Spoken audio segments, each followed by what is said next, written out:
Hi guys, sorry I had to leave early today, but no worries, we're going to go on business as usual. You got virtual me here to walk you through today's lesson.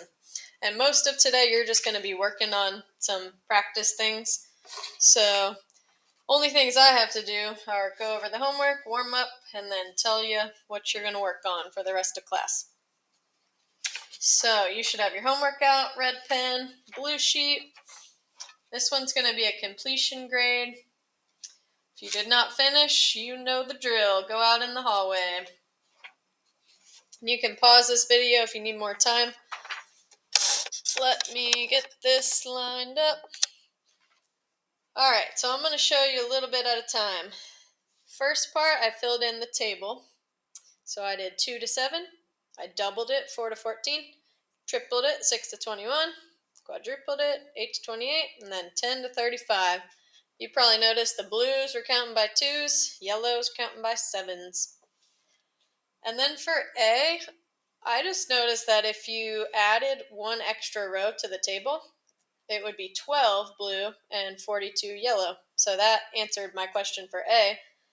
And then I noticed for B, if I just added one more row to the table, that would be 14 blue and 49 yellow. So B would be 14.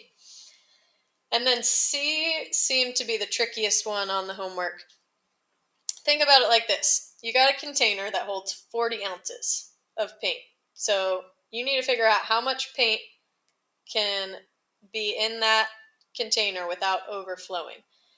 So think about this. If you mix 2 ounces of blue and 7 ounces of yellow, that would be 9 total ounces of paint. So that would fit. But you could also fit 4 and 14, because that would be 18 total ounces. You could also fit 21 and 6, that would be 27 ounces. 8 and 28 would be 36 ounces, that would work. But if you tried to put 10 ounces of blue and 35 ounces of yellow together, that would be 45 ounces. So that would not fit in there. So the most you could fit would be 8 ounces blue, 28 ounces yellow. That would make 36 ounces of green paint. All right, next one. It said this guy makes $500 for every 3 clients. So I decided to just count by 3s for the clients, count by 500s for the dollars. And then I just kind of used that ratio to figure out all the dots. I knew if 3 clients were 500, then 6 clients would be 1,000. 9 clients would be 1,500, 12 clients would be 2,000, and 15 clients would be 2,500. So that basically gave me the answer to A. If he purchased $2,500 in new equipment, he'll need 15 clients, because that lines up with this dot. And then B, I just set up the ratio 3 clients as $500, and then I lined up 21 clients on the top, and I just did times 7, that would be 3,500. And then C, I knew that according to this dot, 6 clients was $1,000. So all you had to do was multiply by 10. And then 60 clients would be $10,000. So that one was 60. And then for the last one, this was a little tricky for some people. They didn't really know where to start.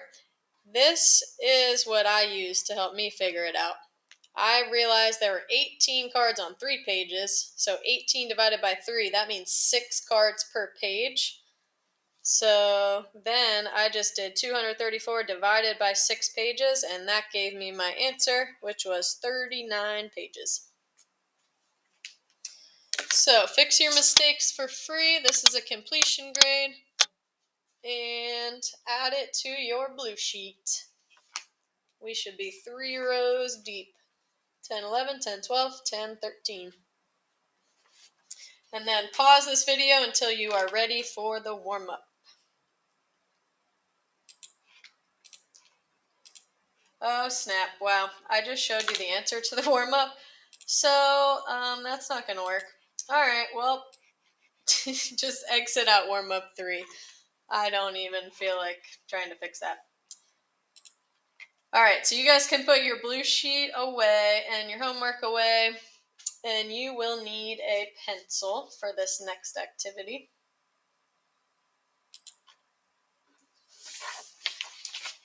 All right, so you guys are going to get a worksheet that has 2 problems that you're going to solve. 5th period's going to get one, 7th period's going to get another. They look pretty similar though. So for example, 5th period, here's yours. You're going to read this information and fill in the table and make a graph. Make sure when you make your graph that you label the x-axis, you label the y-axis, and you put your dots. They should make a straight line. Then you're going to do the same thing for this problem.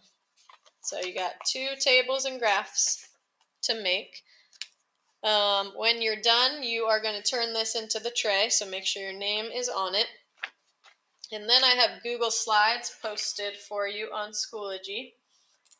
I think there's 3 Google Slides. I also posted the answer key, so you can check your answers after each slide to make sure you're doing a good job. You don't need to submit the Google Slides because you can just check your answers, but you do need to turn in the worksheet.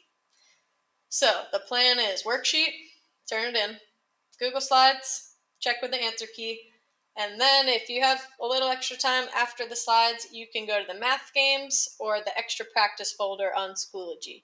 I updated both of those with some ratio stuff. So that should take you to the end of class. There is no homework. Happy Friday, and I'll see ya when I see ya. Peace.